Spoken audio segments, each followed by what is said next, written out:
말씀 교독이 있겠습니다. 창세기 3장 1절에서 19절, 구약 13쪽 정도 있습니다. 창세기 3장 1절에서 19절. 제가 한 절 읽고 여러분 한 절 읽으시면 마지막 19절을 함께 읽겠습니다.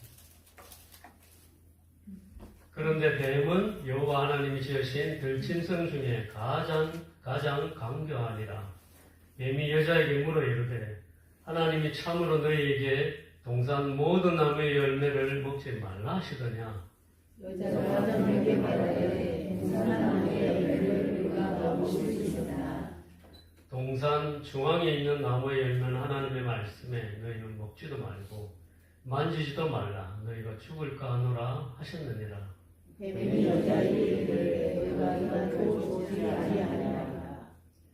너희가 그것을 먹는 날에는 너희 눈이 밝아져 하나님과 같이 되어 선악을 알 줄 하나님이 아심이니라.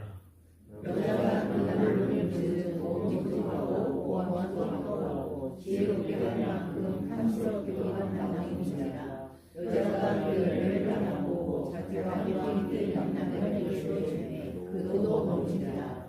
이에 그들의 눈이 밝아져 자기들이 벗은 줄을 알고 무화과 나무 잎을 엮어 치마로 삼았더라.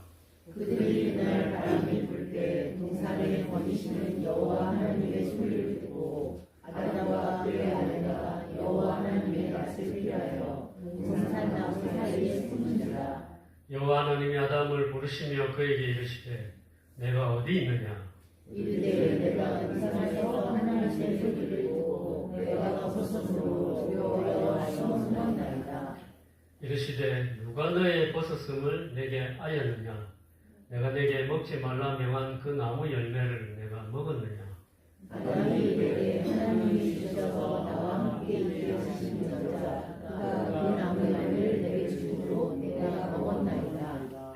여호와 하나님이 여자에게 이르시되 내가 어찌하여 이렇게 하였느냐.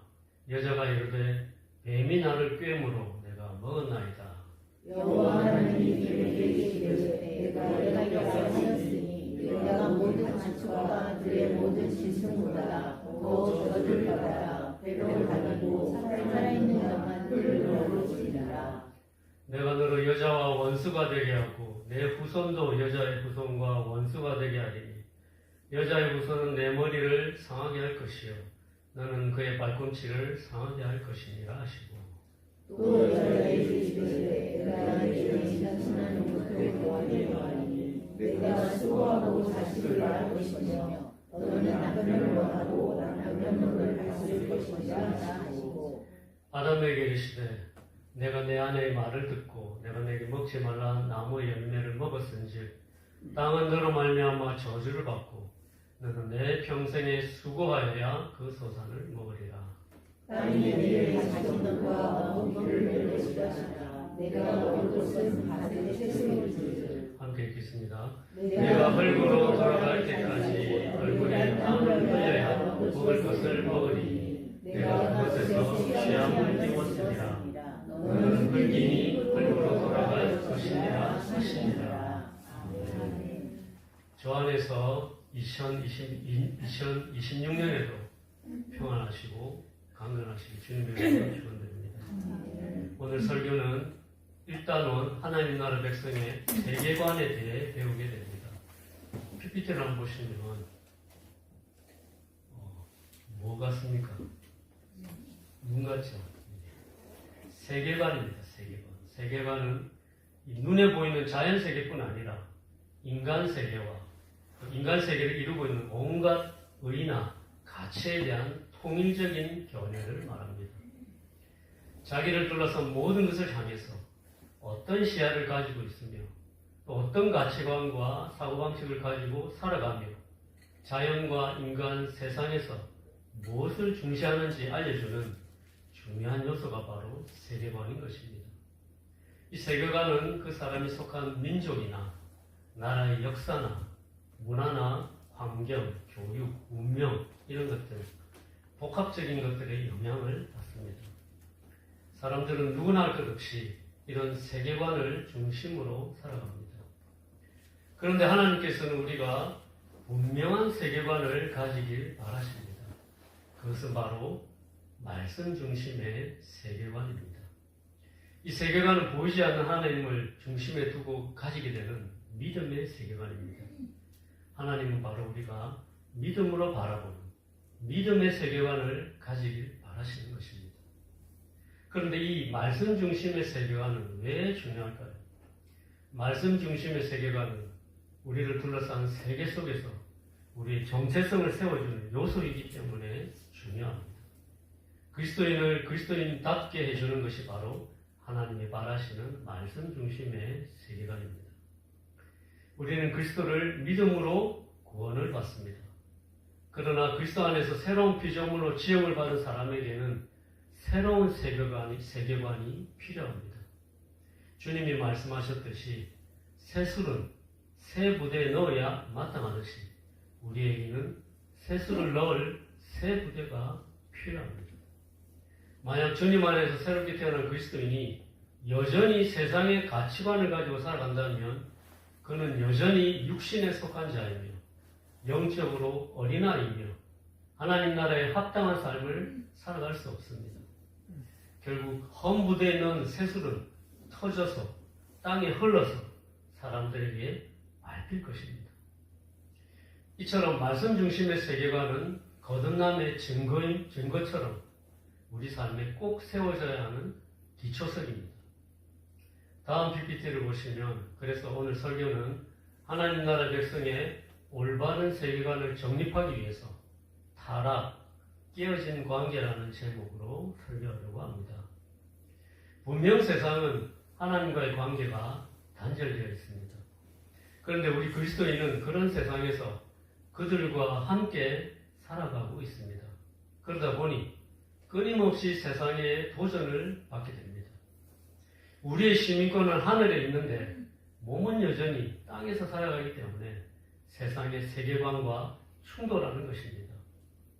특히 이 세상에서 일어나는 수많은 불행과 불의와 불법, 파괴와 분쟁 등 수많은 어그러짐에 관한 시야가 충돌합니다.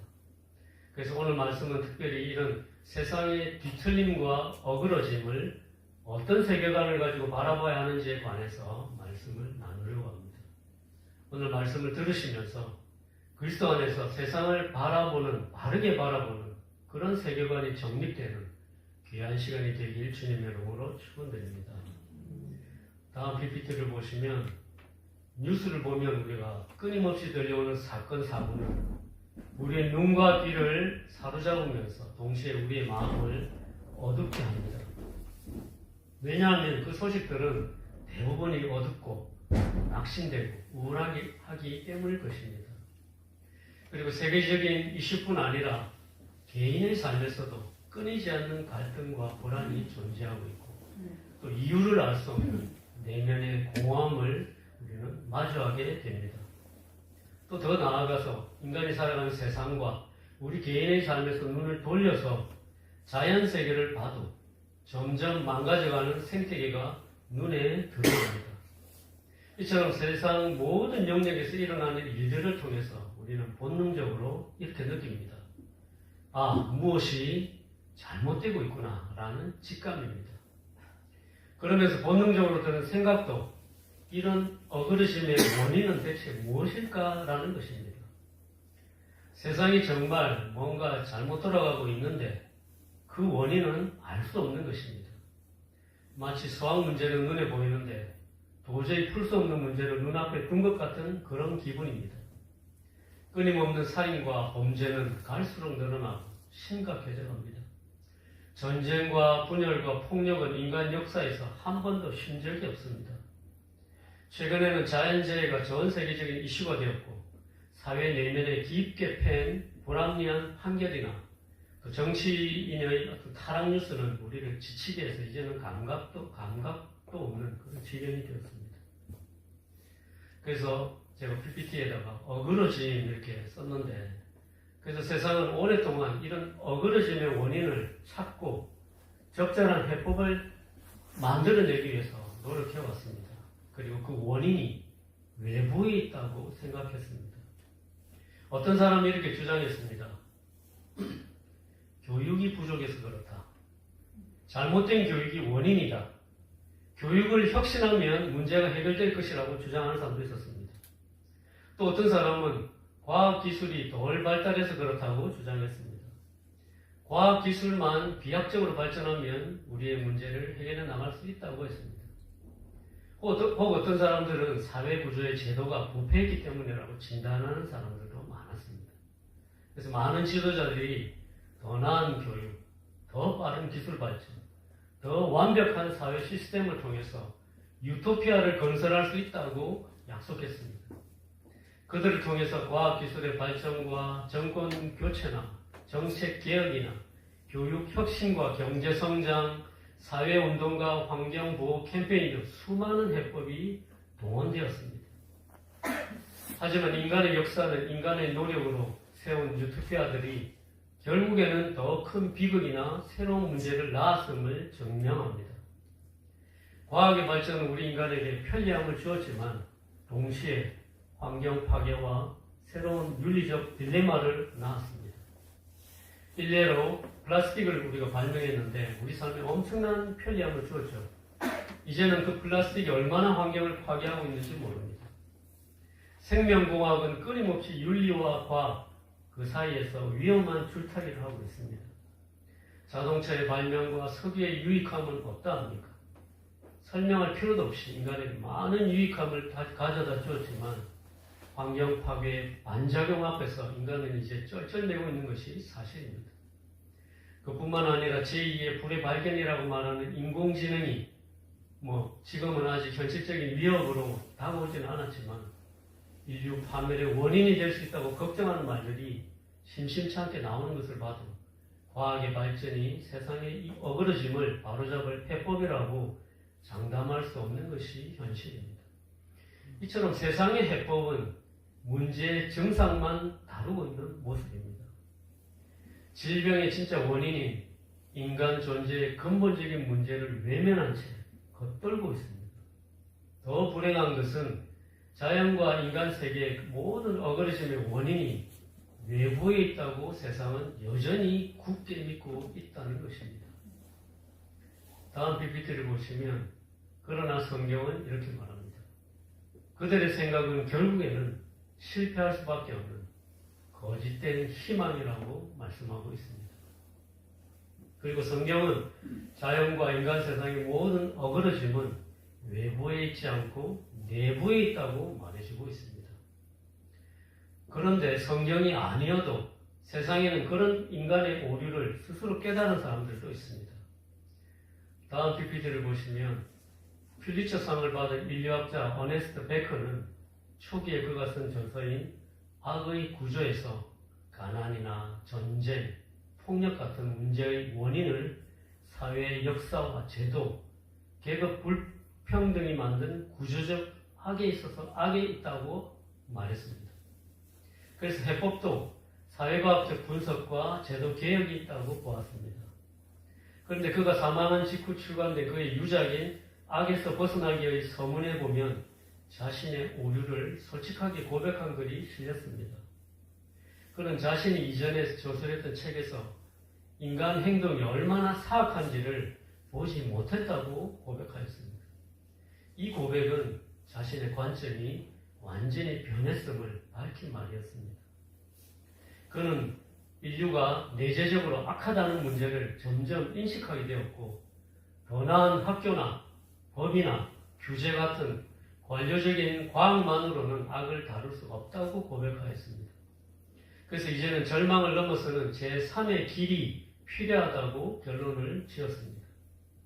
베커의 이러한 변화는 평생을 외적 해결책에 의존했던 한 지성인이 결국에는 인간 본성의 내재적 문제를 인정하게 된 중요한 사례입니다. 다음 PPT를 보면 그 외에도 자유주의 신학을 공부했던 독일의 신학자 카를 바르트는 젊은 시절에 인간과 세상을 비교적 낙관적으로 보면서 인간은 점점 나아질 수 있다고 믿었습니다. 세상은 본질적으로 죄나 악이 없다고 생각했습니다. 이 사람은. 그러나 제1차 세계대전을 경험하고 연이어서 제2차 세계대전을 경험한 후에 그는 세상과 인간 안에는 분명한 악과 죄가 존재한다는 사실을 깊이 깨닫게 되었습니다. 그래서 그는 이전의 생각을 버리고 인간의 죄성과 하나님의 절대적 은혜와 악의 현실성을 강하게 주장한 철학자가 되었습니다. 그러나 안타깝게도 세상은 이 모든 어그러짐의 원인이 인간 외부에 있다고 믿었고 또 여전히 믿고 있습니다. 그래서 오랜 세월 동안 인간 외부에서 그 해법을 찾아 헤맸습니다. 그런데 제가 곰곰이 생각해 보면서 이러한 사고방식과 생각은 분명 그들이 가진 세계관에 뿌리를 내리고 있음을 알게 되었습니다. 그 뿌리가 되는 세계관으로부터 이런 생각과 사고가 생겨난 것입니다. 그렇다면 그들을 지배하는 세계관은 무엇일까요? 다음 PPT를 보시면 오늘날까지 세상을 지배하는 세계관은 바로 자율입니다. 자유를 최고의 가치로 삼고 사람들은 살아왔습니다. 여기서 이 자율이란 말은 어떤 간섭도 받지 않고 내가 나의 주인이 되어 사는 것을 의미합니다. 이 자율이라는 말 속에는 진리나 도덕이 외부로부터 주어지는 것이 더 이상 아니며 내가 생각하고 내가 결정한 것이라는 의미가 담겨 있습니다. 그렇기 때문에 하나님의 다스림을 거부합니다. 오직 나는 나답게 살 권리가 있다고 주장합니다. 그 어떤 기준보다 우선하는 것은 나의 선택이며 그것이 나에게 윤리가 되고 기준이 된다고 생각합니다. 이러한 사고는 하나님의 권위를 인정하지 않거나 심지어는 하나님 없이도 더 나은 세상을 만들 수 있다는 믿음으로 이어지는 사고입니다. 결국 하나님과의 관계는 삶에서 점점 밀려나고 인간 스스로가 자기 인생의 중심이자 기준이 되는 자기 중심적 세계관이 자리 잡게 되었습니다. 그래서 사람들은 하나님의 다스림을 거부한 채 스스로 왕이 되어 살아가는 자율의 우상에 빠져 살아가게 되었습니다. 그런데 이러한 세계관은 놀랍게도 창세기에서부터 그 뿌리가 닿아 있음을 성경은 알려줍니다. 오늘 본문 말씀인 창세기 3장을 제가 살펴보면서 하나씩 확인해 보겠습니다. PPT를 보시면 먼저 7절에서 8절을 잠시 보시겠습니다. 아담과 하와는 선악과를 먹은 직후에 자신들의 벗은 몸을 부끄러워하면서 무화과 나뭇잎으로 치마를 만들어 입었습니다. 그리고 하나님의 낯을 피하여 동산 나무 사이에 숨었습니다. 이들의 행동에서 우리는 자기 인식과 하나님과의 관계 단절을 볼 수 있습니다. 선악과를 먹은 직후에 가장 먼저 인간이 한 행동은 자기 자신을 부정적으로 보기 시작했다는 것입니다. 그리고 성경은 그들이 한 행동으로 말미암아 무엇이 끼어졌는지 보여주고 있습니다. 바로 하나님의 낯을 피해서 숨었다는 것을 통해 하나님과의 관계가 단절되었다는 것을 보여줍니다. 다음 PPT로 보시면 이제 9절부터 12절을 보시겠습니다. 하나님께서 아담을 부르셨을 때 그가 어떻게 대답했으며 그의 대답 속에서 사람과 사람 사이의 관계 또한 어떻게 망가졌는지 알 수 있습니다. 하나님이 내가 어디 있느냐라고 물으셨을 때 아담은 두려워서 숨었다고 대답했습니다. 그리고 하나님께서 죄를 지적하시자 그가 한 대답은 하나님이 주신 그 여자가 내게 주었기 때문에 먹었다라고 하면서 하와를 탓하는 장면이 나옵니다. 이 대답은 책임 회피와 비난 전가를 보여주는 장면입니다. 한 가정 안에서 아담과 하와 사이에 불신과 분열이 생겼음을 보여주고 있습니다. 이것은 사람과 사람 사이의 관계 또한 망가졌다는 것을 알려주는 증거입니다. 다음 PPT를 보시면 다음으로 14절과 15절 말씀을 통해서 하나님께서는 땅과 뱀, 여자와 남자에게 각각 어떤 벌을 선언하셨는지 알 수 있습니다. 뱀은 평생 흙을 먹고 여자의 후손과 원수가 될 것이라고 하셨습니다. 그리고 다음 PPT에 보시면 이후 16절부터 보시면 여자는 해산의 고통이 크게 더해지고 남편을 사모하나 지배당하는 관계가 될 것이라고 하셨습니다. 남자는 땅이 저주를 받아 수고하고 땀 흘려야 먹고 살며 결국에는 흙으로 돌아가게 될 것이라고 선고하셨습니다. 이 모든 것을 통해서 인간과 창조 세계뿐 아니라 인간 사회의 관계가 어떻게 어그러졌는지 우리가 알 수 있습니다. 인간과 창조 세계의 관계가 서로에게 기쁨이 되고 행복을 주는 관계가 아니라 이제는 서로에게 고통을 주는 관계가 되었음을 보여줍니다.